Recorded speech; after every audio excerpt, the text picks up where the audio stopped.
Jacob is headed to Vegas as we speak. He spent $5,000 to get a VIP couch at the Apex to watch Amanda Ribas fight.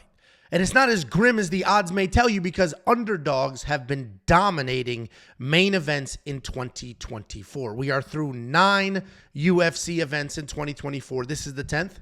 And underdogs have won 6 of them. 6 of 9. Underdogs have been dominating, and he is all in on Amanda Ribas. My name is Angelo. This is We Want Picks, and I'm going to give you my bets for UFC Vegas 89. Before I do that, let me give you $50. Just go to WeWantPicks.com/bets, sign up with any one of our partners using our link, make a deposit, and we send you $50 as a thank you. It's affiliate marketing. You're going to use the link and sign up. They're going to pay me. Then I'm going to slice off some of that money and give it right back to you. WeWantPicks.com/bets, sign up, make a deposit. We send you $50 as a thank you. Here's a quick progress report. I mentioned we are through 9 events. This is the 10th event. 1, 2, 3, 4, 5, 6, 7, 8, 9. All right, good. I wasn't wrong. And so far, things are going well. The combined success of Jacob and I through 9 events is a 15% ROI, more than 13 units of net profit. Me specifically, almost $800 of net profit this year, almost $100 per event on average, and a 22% return on investment from Big Papa Bo.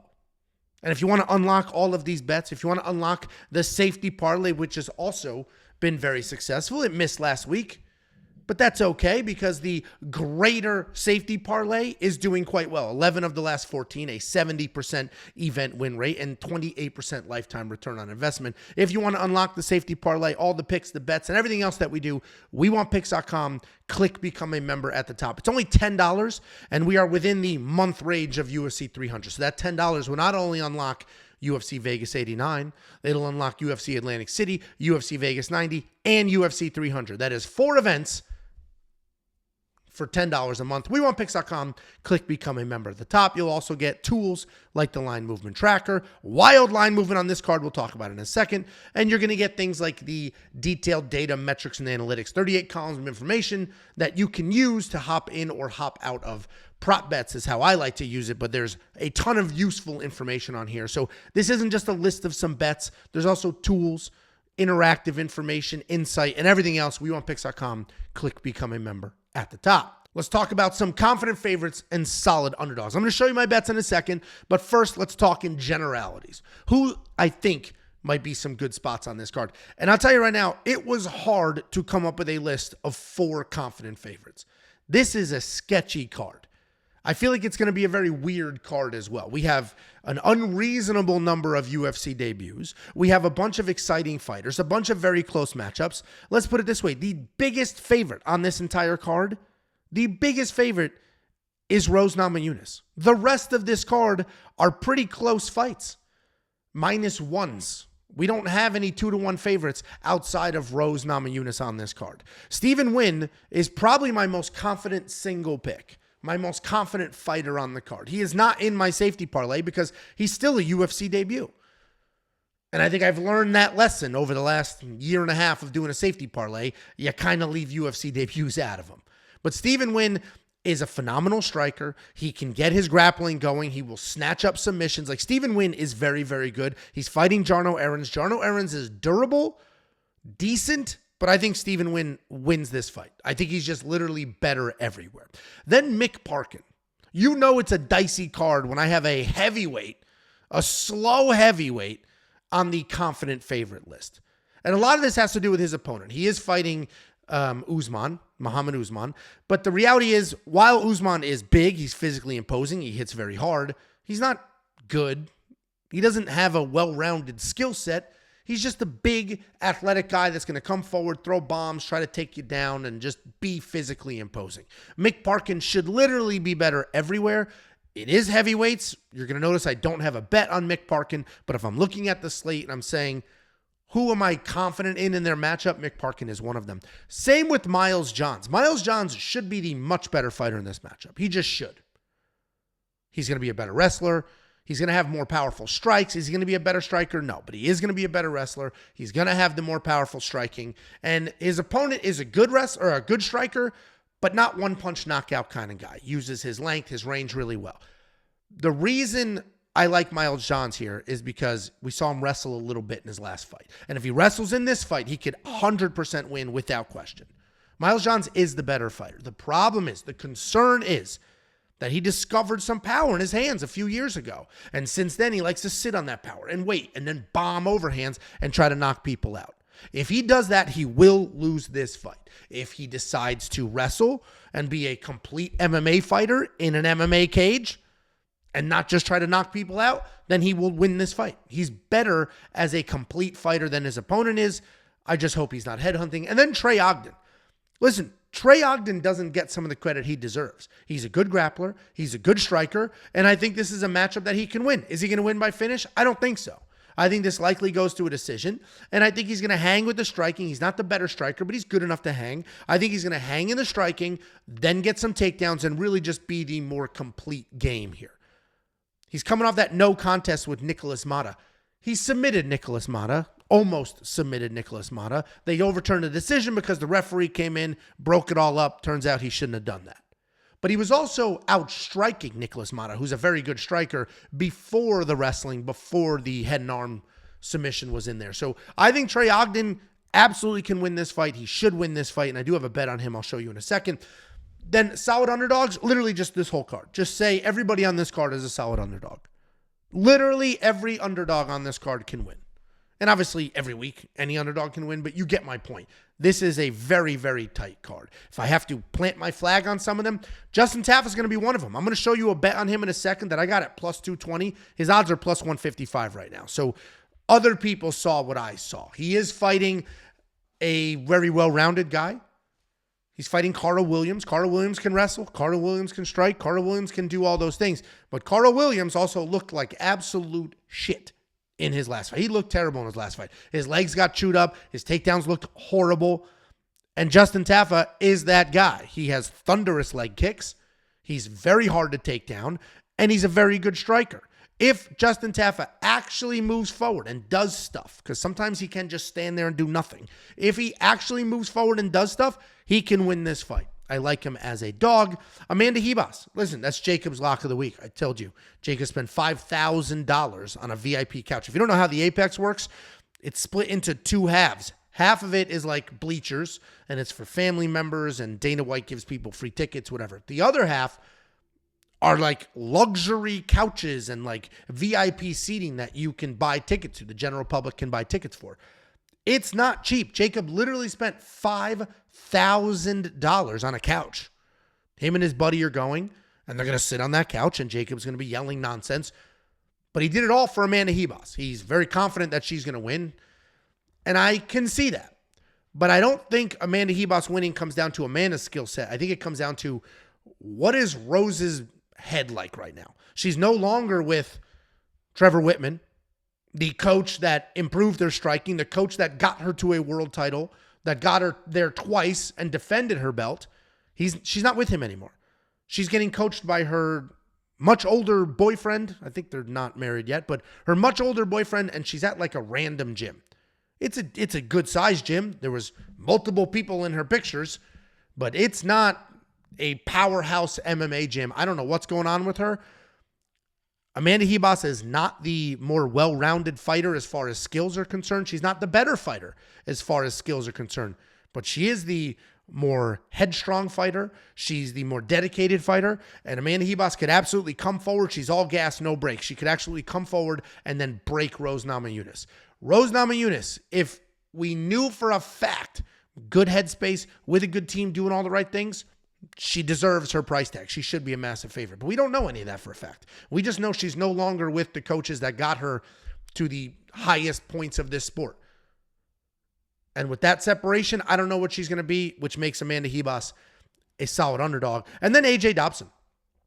Listen, AJ Dobson is fighting a very good striker. And that's basically it. He's a very good striker. But AJ Dobson also can be a good striker. He's got good power in his hands. He can wrestle. He's athletic. He's fast. He's strong. He's all those things. I am surprised to see AJ such a big dog here, and I think he is a solid dog, and I do have a bet on him. If we look at the bets, let me just run you down.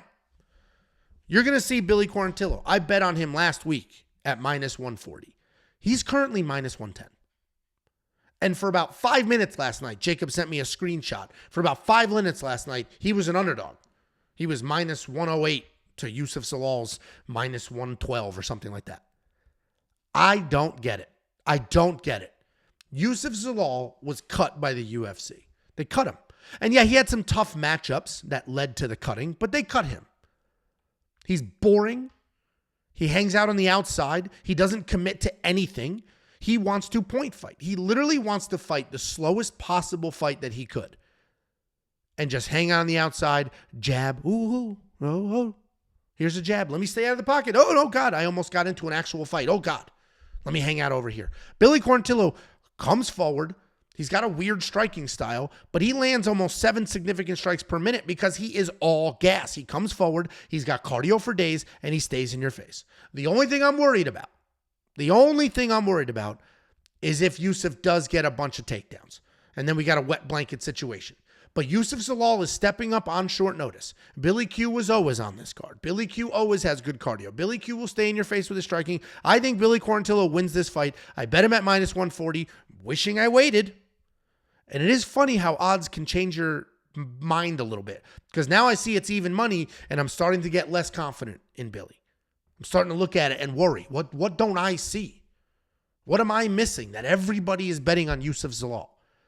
I don't know what it is, but I still think Billy Q wins. Justin Taffa for all the reasons I just mentioned, but only a quarter of a unit. It is still heavyweights, and Justin is not the better fighter in this matchup. Carter Williams is the better fighter. He has the more complete MMA game. But Justin Taffa has the 2 specific tools that you need to beat Carter Williams. Good leg kicks, good takedown defense. And I think he can do that, but only a quarter of a unit because we're talking about heavyweights here. And those odds are great. Plus 220 is great. If he was plus 110, plus 120, plus 130, I would not have bet on him. But I do think he wins. Trey Ogden also for all the reasons I mentioned. Half a unit on him. His line has been pretty steady. It hasn't, if it goes up a little bit, it comes right back down. His line has been pretty steady right here around the minus 150, minus 140 range. I think he can come forward, get the takedowns, avoid any weirdness on the ground. He's going to be the better grappler. He's going to have the better jiu-jitsu. His striking won't be better, but he can hang minus 146. Then Miles Johns. I was considering a Miles Johns Stephen Wynn parlay. I was going to do that parlay.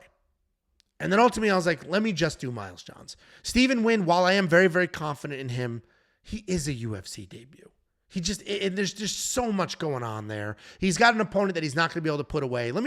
I don't need to bet on him. Let me just see what it looks like when he fights a full 15 minutes against a guy that's not going to go anywhere. So I left Stephen Wynn out of this, and I just did a Miles John money line. Minus 150, half a unit, all the reasons I mentioned before. He's the better fighter. And as long as he works in some wrestling, I don't need him to wrestle the whole fight, but as long as he works in some wrestling, threatens a few takedowns, gets it to the ground once or twice, he will win this fight. And then I just did this bet as I was putting all these slides together. AJ Dobson wins inside the distance. That's the same as distance. Decision, no action. What that means is if AJ Dobson wins this fight finish, I'm mumbling right now. I'm stepping over my words. It's crazy. If AJ Dobson wins this fight by finish, knockout, submission, I get paid. If he wins a decision, if he loses a decision, I get a full refund. I like this bet here. Plus 200 is great odds because AJ Dobson is durable. He's very durable. So even if there is a hellstorm in the first 5 minutes, I think he'll survive. And then if he goes on to finish the fight, I'll get paid. If he just takes a beating for 15 full minutes, I will get a refund. I love these bets on durable underdogs. He's very durable. He's a big underdog. We're getting great odds on this. In all likelihood, this bet is refunded, win or lose. And that's fine. I'll get my money back. But if he does win by finish, which is very, very possible, his opponent gets finished. 3 of his 4 losses were by finish. AJ's got power. He's got wrestling, all the things. So that's why I've got this bet going here. And then, of course, I have the safety parlay. The odds on the safety parlays this week are crazy. Plus 111, that's crazy. I'll tell you, though, it's plus 111 because this is a sketchy card. It's a sketchy card. So just be careful on this card. I'm trying to be as clear as possible. Obviously, the safety parlay overall is wildly successful. In a sport like this, where one punch changes everything, a sport like this, where you have judges giving away wild decisions, the safety parlay continues to be the beacon of stability. It hits at a 70% event rate. The lifetime ROI is almost 30%. That return on investment, betting on MMA, long-term, is crazy. So I do trust the safety parlay. I put my actual money on it. And this week it is plus money, but be careful. This is a sketchy card. If you want to unlock the safety parlay, the rest of the bets that you don't see here, WeWantPicks.com, click Become a Member at the top. It is only $10 a month. This week I've got fewer than 4 units on the board, and I will get back 7.8. A incredible return on investment if everything goes well. Here's a little sneak peek in the Jacob. Jacob's got 9 units on the board right now. 9 units for you to take a look at. Obviously, he's got Amanda Ribas. That's his lock of the week. And he went the exact opposite side of me. He is going Yusuf Zalal over Billy Quarantillo. We're heads up here. And if we go back to that very first slide that showed that Jacob and I are both up money this year, me up $800 or 8 units, Jacob up $500 or 5 units, the fact that there are weeks and there are bets where we are heads up, we both cannot win this specific bet. It's not possible. The fact that we have some of those bets and we're both up is absolutely incredible. We are having a phenomenal year so far, even with some sketchy cards and some bad nights. Overall, holistically, the year is going well for us. Jacob is on the other side of the Billy Q bet. No, I'm not buying it. I don't think that's going to go well for him. If you want to unlock the rest of his bets, the other 8 units or whatever it is, WeWantPicks.com, click Become a Member at the top. It's only $10 for an entire month worth of picks, bets, and tools. And let's take a look at Bet Openly very quickly. So Bet Openly, if you go back to that first slide with the dogs and the confident favorites, you're going to see the Bet Openly odds there. They quite literally have the best odds in the game. And the reason they have the best odds is because they're not a sports book. They're not a casino. They are peer-to-peer betting. It's a human being placing a bet and then another human being taking the other side of that bet. And in their business model, they make money on the transaction. It's like a 1% fee. It's 1% on all the bets to run the website, to get people there, to hold the money safely, to do all of that. Where an actual sports book, a DraftKings, an even money fight in DraftKings is minus 110, because they're keeping the money. They need that money. There's no such thing as an even money line on both sides. And then on top of it, when you go bet a DraftKings, a FanDuel, when you go bet at those places, it's you versus them. They want you to lose, right? They need you to lose to make money. If everybody wins at the casino, if everybody wins at the sportsbook, they go out of business. Bet Openly is a very different business model. You're going to get better odds every single time. My recommendation to you on a sketchy, ridiculous week like this, you can house parlays, meaning go to the Bet Openly, right? WeWantPicks.com/BetOpenly or BetOpenly.com. Search for UFC parlays. You're going to see people with 3, 4, 5 fight parlays. Bet the other side. All you need is one of those fighters to lose and you win. Bet the other side. Bet against these people's long tail parlays. This is not the week to have 4-leg parlays. This is a sketchy week. Hit up Bet Openly, house other people's parlays, take their money. They want to be stupid? Great. You take their money. Don't forget, I'll give you $50. WeWantPicks.com/bets. Sign up, make a deposit. I will send you $50 as a thank you.